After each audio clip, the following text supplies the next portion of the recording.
అలసిన వానికి ఊరడించు మాటలు. సహోదరుడు భక్తి సింగ్ గారి పరిచర్య నుండి సేకరించిన అనుదిన ధ్యానములు. మార్చ్ 11. ఇశ్రాయేలు, నీ దేవుడైన యెహోవా తట్టుకు తిరుగుము. హోషేయ గ్రంథం 14:1. ప్రభువు దావీదు నొద్దకు తీసుకుని వచ్చిన 4వ రాయిని చూచుదాం. దావీదు అనుభవించిన మిక్కిలి దేన పరిస్థితి మనం 1 సమూయేలు 30వ అధ్యాయము మొదటి 6 వచనాల్లో చూచుదాం.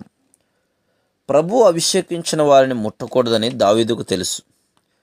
కొంతకాలం గడిచిన తర్వాత దావీదు అసహనమునకు గురి అయి సౌలుకు విరోధంగా పోరాడు ఫిలిస్తీన్లతో చేరవలనన్న శోధన అతనికి కలిగెను. కానీ ఫిలిస్తీన్ల సర్దారులు దావీదును నమ్మక అతనిని వెనుకకు పంపివేసిరి. దావీదు దుఃఖముతో నిరుత్సాహముతో సిక్లగునకు వచ్చెను. తిరిగి వచ్చు సమయమునకు సిక్లగు చెరపట్టబడి తగులపెట్టబడి ఉంది. స్త్రీలు, పిల్లలు అందరూ చెరలోనికి కొనిపోబడిరి. అది చూచి దావీదును అతని జనులను ఇక ఏడ్చుటకు శక్తి లేకపోవునంత బిగ్గరగా ఏడ్చిరి.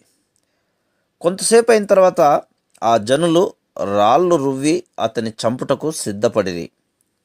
6వ వచనం. అవును, అది దావీదు యొక్క తప్పిదమే. అతడు అలాగున చాలా పర్యాయములు చేసెను. కానీ ఈసారి అతడు చాలా అసహనముతో నింపబడి తనకు తన జనులకు కూడా చాలా శ్రమ తీసుకుని వచ్చెను. కొన్నిసార్లు మనకు కూడా ఇలాగే జరుగును. దేవుని చిత్తము బయలుపరచబడట కొరకు కనిపెట్టదుము. కానీ కొంతసేపటికి మనము నిరుత్సాహపడదుము. ఇంక నేను కనిపెట్టలేను అని అందుము. దేవుని చిత్తమును కనిపెట్టకుండానే తొందరపడి ఏదో ఒకటి చేయ మొదలు పెట్టదాం. ఈ కారణం చేతనే ఈ దినములలో అనేకమైన చెల్లా చెదురైన కుటుంబములు, అసంతోషంతో నిండిన జీవితములు, దౌర్భాగ్యకరమైన కుటుంబములను చూస్తున్నాం. పురుషులు, స్త్రీలు, పిల్లలు పాపములో జీవించుటయే దీనికి కారణం. దేవుని సన్నిధిలో కనిపెట్టి దేవుని చిత్తమును తెలుసుకుంటకు వారు ఇష్టపడలేదు. కాబట్టి ఇప్పుడు వారు కన్నీరు కార్చుచున్నారు. అటువంటి పొరపాట్లు చేసినప్పటికీ ప్రభు చెంతకు తిరిగి వచ్చుటకు మనం ఇష్టపడినట్లా ఆయన క్షమించుటకు, తిరిగి చేర్చుకుంటకు సిద్ధంగా ఉన్నాడు. కాబట్టి దావీదు పశ్చాత్తాపడగానే దేవుడు అతనిని క్షమించెను. అతడు దేవుని యొద్ద విచారణ చేసినప్పుడు ఆయన అతనిని నడిపించెను. అందుచేతనే అతడు అమాలేకీయులను చంపి తాను కోల్పోయిన దానికంటే అధికముగా సమకూర్చుకొనగలిగెను. దావీదును అతని జనులను అమాలేకీయులను కొట్టి కొల్ల సొమ్మును దోచుకుని మానవరీత్యా చూసినలా పోగొట్టుకున్నది తిరిగి సంపాదించుట అసాధ్యం. ఎందుచేతనగా వారు అధిక సంఖ్యలో నుండుటేగాక వారు యుద్ధశూరులు. మనం దేవుని విషయంలో తప్పిపోదుం కానీ ఆయన తప్పిపోడు. ఆయన నమ్మదగిన వాడుగా నుండును. 2 తిమోతి 2:13. అరణ్యములో అతడు 8 సంవత్సరములు ఉన్నప్పుడు తన స్నేహితుల నుండి పొందిన సహాయం నిమిత్తం, ఆశ్రయం నిమిత్తం అతడు వారికి ఏ రుణము లేకుండా అంతయు తిరిగి చెల్లింపగలిగాను.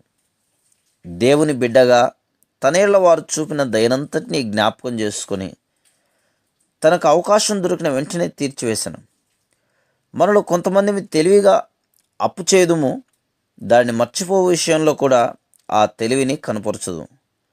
కానీ దావీదు అటువంటి వాడు కాడు. మనం అప్పు చేయనప్పుడు ఎంతో నమ్మకస్తులముగా కనబడదుము. త్వరగా ఇచ్చివేదుమని చెప్పుదాము. రేపో లేక ఆ సాయంత్రమే ఇచ్చివేదుమని చెప్పుదాము. వారములు, నెలలు, సంవత్సరములు గడిచిపోవును. జ్ఞాపకం చేసినప్పటికీ మనం అప్పు తీర్చం. దావీదు బలవంతంగా అప్పు తీర్చలేదు, కానీ ఇష్టపూర్వకంగా, సంతోషంగా తిరిగి ఇచ్చివేశాను. అందుచేతనే అతని సమకూర్పు ఆత్మీయంగాను శారీరకంగాను సమృద్ధిగానున్నది. నిన్ను నీవు తగ్గించుకుంటకు ఇష్టపడి నీ పొరపాట్లను అంగీకరించి హృదయపూర్వకంగా దేవుని వైపు తిరిగిన యెడల ఆయన ప్రతి నష్టము నుండి సంపూర్ణమైన సమకూర్పును ఇవ్వగలడు.